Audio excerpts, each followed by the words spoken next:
Well, we see the India Bloc meeting has happened for the fourth time, but yet a lot of hurdles that they have to come through with.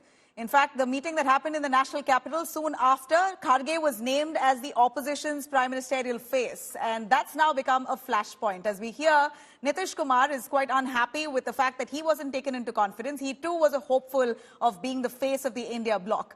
And apart from that, from language wars to seat sharing to alliances within each state, can the opposition now, the question is, can the opposition get their act together to take on the Modi's X factor in 2024? Have a look.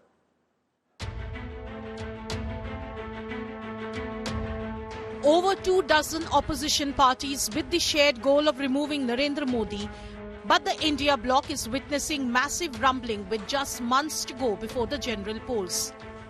Multiple differences have cropped up in the opposition grouping, making the Modi Hatao task even more formidable.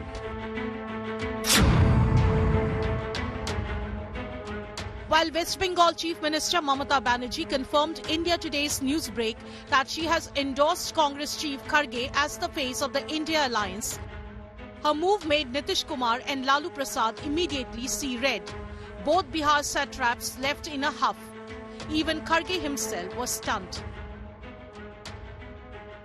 खड़गे जी को नाम हमने किया है कि हर लोग पूछता है एक फेस तो चाहिए, तुम्हारा फेस कौन है? तो इसी के लिए हम एक प्रपोजल दिया था कि खड़गे जी को होना चाहिए. खड़गे जी अगर फेस होगा तो ठीक है और हमारा कोई एतराज नहीं है और हमको सपोर्ट दिया है अरविंद केजरीवाल जी. हमने पहले सभी लोग जीत के आना है. जीत के लिए क्या करना उसके बारे में हम सोचे. कौन प्राइम मिनिस्टर बनना ये बाद में की बात है. Bihar Chief Minister Nitish Kumar reportedly sparked a North versus South divide after DMK MP T.R. Balu sought a translation of his Hindi speech. A furious Nitish shot back at Tamil Nadu CM Stalin, saying Hindi is the national language and everyone must learn it.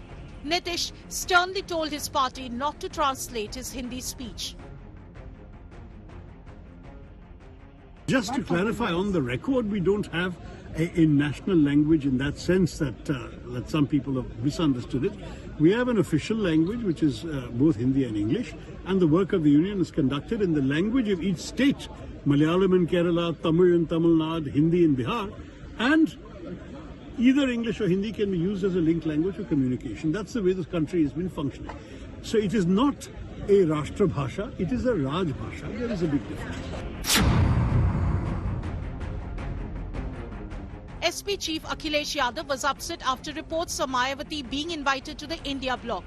The Samajwadi Party chief served an ultimatum asking Congress to choose either him or Mayawati. देखिए, इनका गठबंधन ये तो स्पष्ट है कि चलने वाला इन लोगों का नहीं है.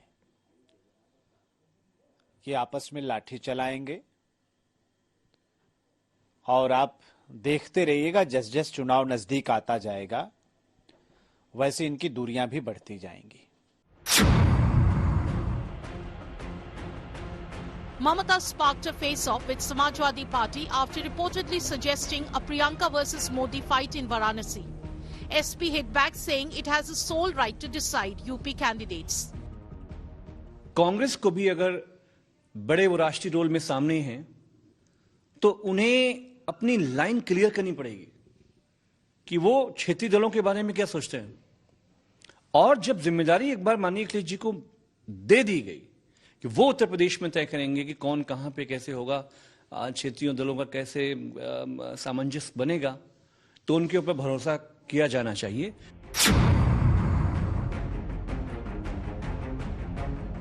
India Bloc is also witnessing AAP Congress tussle over tie-up in Punjab. AAP Punjab unit categorically rejected any tie-up with bitter rival Congress. ਹਜੇ ਤੱਕ ਸਾਨੂੰ ਇਹ ਕਿਹਾ ਗਿਆ ਹੈ ਕਿ 13 ਦੀਆਂ 13 ਲੋਕ ਸਭਾ ਸੀਟਾਂ ਦੀ ਤਿਆਰੀ ਕਰੋ ਜੀ, ਸਟ੍ਰੈਟਜੀ ਬਣਾਓ, ਕਾਸਟ ਕੰਬੀਨੇਸ਼ਨ ਨੂੰ ਧਿਆਨ ਰੱਖਦੇ ਹੋਏ ਕਿ ਸਾਰੇ ਲੋਕਾਂ ਨੂੰ ਰਿਪਰੈਜ਼ੈਂਟੇਸ਼ਨ ਮਿਲਣੀ ਚਾਹੀਦੀ ਹੈ. ਸੋ ਉਹਦੇ ਤੇ ਮੈਂ ਕੰਮ ਕਰ ਰਿਹਾ. ਸੋ ਪੂਰੀ ਤਿਆਰੀ ਦੇ ਨਾਲ ਕਾਂਗਰਸ ਪਾਰਟੀ ਅੱਜ ਦੀ ਤਰੀਕ ਦੇ ਵਿੱਚ 13 ਦੀਆਂ 13 ਲੋਕ ਸਭਾ ਸੀਟਾਂ ਲੜਨ ਜਾ ਰਹੀ ਹੈ. The nascent opposition group is yet to decide seat sharing, common poll manifesto and a face to take on Modi charisma, leaving allies like Shiv Sena and JDU jittery and targeting Congress over inordinate delay. Bureau Report, India Today. All right, let me cut across to our panelists to give us a little perspective on what the India Bloc Alliance partnership really looks like 3 months ahead of the 2024 Lok Sabha polls. Can it really be a fit opposition or put up a fit fight to the formidable BJP? Salman Soz, national spokesperson of the Congress, joining us. We also have Sanju Verma, national spokesperson BJP. Rashid Kidwai, our political analyst, to join us in just a moment. All right, we have him. Salman, I'll start with you, though. As much as we see the India Alliance, showing commitment to meet for the 4th time, we still don't see differences between regional partners or rather regional partners with the Congress ironed out. 4th meeting, but yet no leader, no convener, no seat sharing. Discussions are left raw and open-ended. It's barely 3 months. How are you going to make up? I think what you're seeing is basically we have a very diverse country and we have a very diverse polity. But despite BJP's attempts to make everything uniform in this country is a very diverse country. And we have to make sure that we take everybody along. That is what the India Alliance is about. India Alliance has, partners, major parties from around the country. And all of us have to work with each other with a lot of respect, because we have to respect each other's points of view. And that takes time. And I think that is okay. Well, I think the BJP... It's barely 3 months. Sorry to interrupt, but barely 3 months. You knew the complexities of it. It wasn't easy to bring all parties, all regional satraps together on one platform and hope that everyone's going to be on the same page. It was a task. You took it up as a challenge, but now you seem like you're on a weak wicket. No. Delays in the pace, delay in making decisions, delay in forming an actual core committee to coordinate between the alliance partners. What's the delay really all about? No. I think this whole narrative that is being spun in the media is about, to my mind, some of this is orchestrated, unfortunately. But if the BJP and its supporters feel that this is going to help them, they should be happy. But as far as we're concerned, we have to take... if you say it's orchestrated and if you say this is cropping up in the media, why don't you clarify for us? Have you got a leader in place? Do you have okay, let's not even get to the prime ministerial phase. Who's the convener? Is there someone to coordinate between the alliance partners? If the questions are going to be longer than the answers, then that means you really want to debate yourself. No, go on, please. If you want me to respond, then you have to give me... Please do. So the point is, nobody should have any worry as far as our alliance is concerned. If our alliance succeeds, we'll be extremely happy. If it doesn't succeed, then everybody who supports the BJP should be happy. But this will take painstaking progress. This is not going to be easy. This is not going to be simple. But this is necessary because we need to take the country away from the direction that the BJP has put it on. And that may take as much time as is necessary, but ultimately I think we will come together because we have to mount a challenge to the BJP, and the only way we can do that is by being in this together, working out any differences that may exist, and of course there will be differences. And by the way, the alliance does not have to compete in every election in every state in a uniform way. That is not what an alliance should be about. It should be about strategically contesting this election where it makes sense. All right. Now, my only word was that the lackadaisical approach with which the India Bloc is moving forward to fight the Modi government, which is a juggernaut now. They're formidable. You see their strategy. They're war horses. They won the Hindi heartland. And to match that, if you're going to drag your feet, then one only wonders how far of a competition you'd be able to put up. No, I think that is, frankly, that is unfair. Nobody has a lackadaisical approach to this because we know the challenge in front of the country. Everybody understands you look at almost 150 parliamentarians suspended summarily as if it is nothing. So we know what the challenge is. So I think there is no lackadaisical that should have given you a shot in the arm to come together with seamlessly. But we are together. We are together. All right, Salman, let me take that to Sanju Verma. Sanju, this is an opportunity, it appears, for the BJP. How do you see the India alliance members coming together to put up a fight?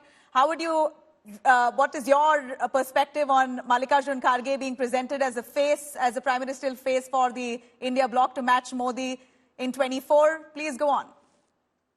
Thank you, Nabila, and I'm not going to hold any grouse against you for asking me lengthy questions. Please feel free to do so and ask me as many questions and subsets within that. You're welcome. Mr. Soz had a rather lengthy intervention. I need only half the time to make a very coherent point. Yeah. My first point is this. There's this very interesting article I read by Arun Puri dated 25th August 2023 in India Today, where just after the biannual Mood of the Nation poll, after the results were out, this is what he had to say. He says, and it will take 10 seconds to read out just the gist of what he wrote. Narendra Modi pulls off what few other world leaders have managed. He banishes the near universal factor of anti-incumbency, and his popularity rankings defy the law of gravity.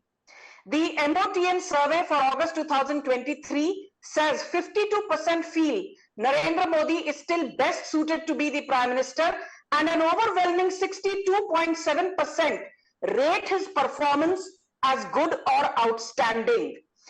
Also safely above his nadir of August 2021, when even in the aftermath of the harsh COVID, his popularity never fell below 54%.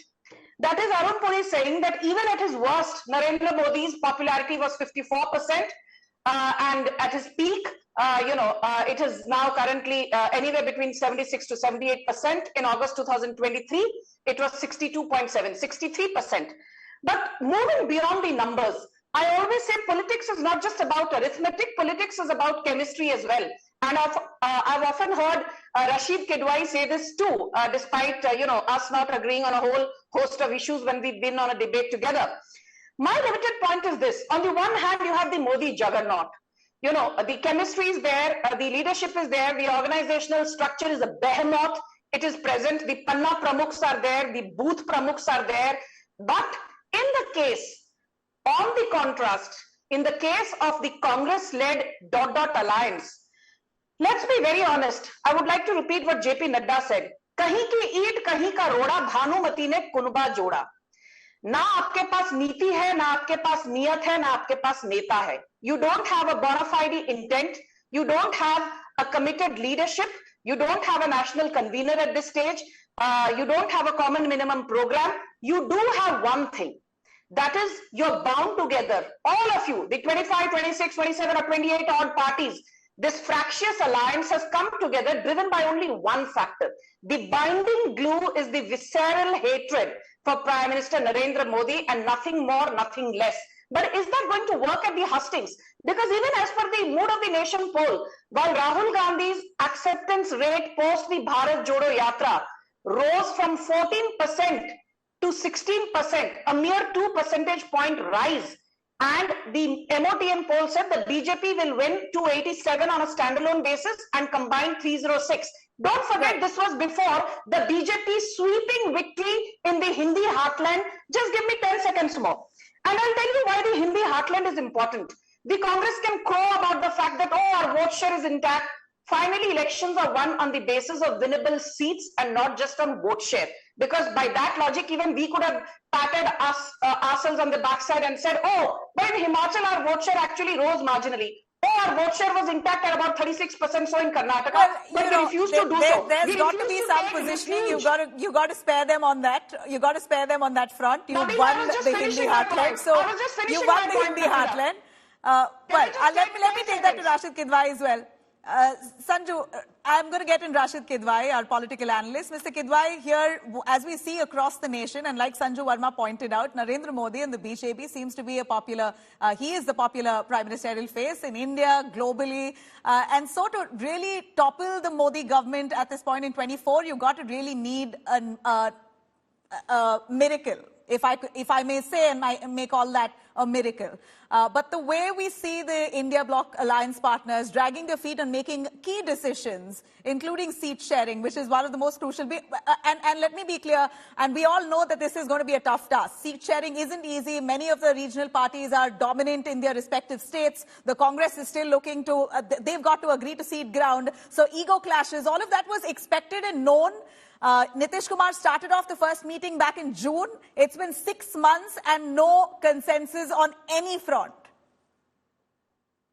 Yeah. So I think, Nabila, it's very clear that the BJP under Mr. Modi's leadership is a favorite for 2024. But that doesn't mean that a contest is not in the offing. There is a doctrine of necessity that is driving. There is no ideological compatibility, etc. among India Alliance. It's going to the chaos will continue till the very last moment. But this doctrine of necessity is forcing, opposition parties, regional parties, as well as the Congress to close ranks and come together. There are a lot of bargaining, there are a lot of posturing is happening, and the real task of India Alliance partners, the major partners like Mamata Banerjee, Kharge, M.K. Stalin, Nitish Kumar, and all, and Sharad Pawar is how to manage contradictions. So BJP has a, prima facie, it has a big advantage. But that doesn't mean that contest is over. I mean, if there is a seat sharing thing, then I still feel it's workable. You recall in 1977, when a means of communication, etc., were very limited, most people were actually in jail at that time due to emergency. And when they got out, within less than 3 months, they got their act together. So this time and age, there is still time. People can work the seat adjustment, election management mechanism, etc., have a convener. Some kind of beginning is there. In Kharge's choice, it's very interesting that nobody is opposing it. People are resenting it, but because the caste profile and etc. is such that nobody is questioning Mr. Kharge's candidature, which I think is a proxy, because we'll see. And nobody's questioning Kharge's candidature. He could be the fitting face, but what about a common minimum program or a common blueprint with which they've got to go into actually fighting elections already? The Ram Mandir is a big calling card for the BJP. The inauguration is barely in 20 days. What does the India Bloc have? Yeah, so when we say that, the BJP under Mr. Modi, is a favorite, has a lot of advantages, all these factors come into play. But remember, the regional parties, have been doing well in 2014 as well in 2019. It is the Congress party that is the Kamzor Kadi. So if Congress can cross, 100 Lok Sabha seat mark, which I think it is at this point of time, it is very difficult to achieve. But if they do this, then of course, some kind of game is there. So all those challenges are there. Nobody is denying. But remember, Nabila, you see, Lok Sabha elections or whatever democratic elections are always have a have a possibility of bringing some kind of surprise. What it would be, we have to wait and watch. Yeah, well, we saw what happened in 2004. Parties fought in elections on their own, and finally, after the BJP won, we believe, then they got into an alliance. Salman Soz, do you believe that that could be one of your approach, since you're not able to seamlessly iron out differences beforehand? Maybe an alliance post-election? No, I think there will be an alliance. I think there will be a very strong alliance, because you see, you have to understand that our alliance has some extremely powerful parties that have joined the Congress in this endeavor. So this is not a one-party thing. This is a lot of significant players across the country. And by the way, we talk a lot about Prime Minister Modi and the advantages that they have. Of course, they have the media, they have the money, they have the institutions, and pretty much they are throttling Indian democracy. But remember that even in the last election, when they really did very, very well, they got 37% of the vote. And by the way, if you really want to talk about some big-time juggernauts, you could talk about Prime Minister Erdogan in Turkey, who had 52%. And even then, he was in danger of losing. And here you have a party that has 37%. And I think they're beatable. I think this whole idea, despite all this, despite all the institutions, despite all the media, despite all the money and the big business houses, they're eminently beatable. And I think the alliance is taking shape. Well, that's what you say, and you don't need a lot of money. You don't need the. First of all, you say that they have the media. I beg to differ, but you don't need that kind of bandwidth to come up with a solid strategy. A strategy can happen without money, without support. It just needs partners to come on the same page. But a quick word: many of your alliance partners are springing surprises. Mamata Banerjee says Kharge. Nitish Kumar is upset that he's not been taken into confidence. He's the man. Nitish Kumar is the man who started off the alliance, the meetings in the first place for the India Bloc. But he's been kept out of decision making altogether. He's quite upset. How are you going to convince him? I think this is the kind of narrative that is being. This is the kind of narrative that is being spun around, so that the BJP wants to create dissensions, basically. But that's not the way it is. We have very senior. So you're saying Nitish Kumar is not angry? No. Wait a second. We have very senior leaders in the alliance. Kharge ji is there. Nitish ji is there. Lalu ji is there. You have. Okay. All right. I'll take that to Sanju. Sanju, go on. Maybe there's a lot of frustration on the other side. I heard Mr. Soos. They say it's never over till it is quite over. And that especially holds true in the case of politics. But, I'll tell you why Narendra Modi factor is unbeatable and invincible and infallible and unputdownable and unstoppable. The reason for that is simple. A, the fact that there is no leader today who is as towering as Narendra Modi when it comes to personal credentials on the corruption front being impeccable.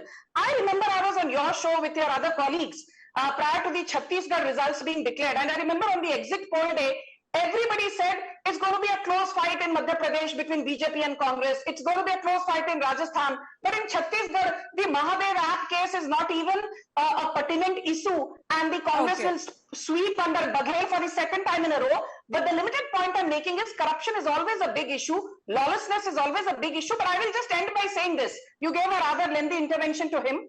I have very 30 seconds, Sanju. You've got to wrap up in 20 seconds if you will. News. Can I just finish, Nabila? Thank you. The big news today is this, Nabila, that Samajwadi Party's Akhilesh Yadav has categorically said if Behenji Mayawati and the BSP are made a part of the ... alliance, Akhilesh Yadav and his Samajwadi Party will stage a walkout of the alliance. On the other hand, Stalin and some other netas from the south took a jibe at Nitish Kumar and Lalu Yadav when they spoke in Hindi at the December 19th. We're very well aware, which is why this debate, we're very well aware of the differences that have cropped up within the alliance members. We heard you, Sanju, and that's precisely why we're having this talk here today, and that's why my many questions to Salman Soz and limited to you. But Rashid Kidwai, a final word, if it is doable, if they do not come up with a seat-sharing pact by 31st of December, do you believe that they're able to put up a fight?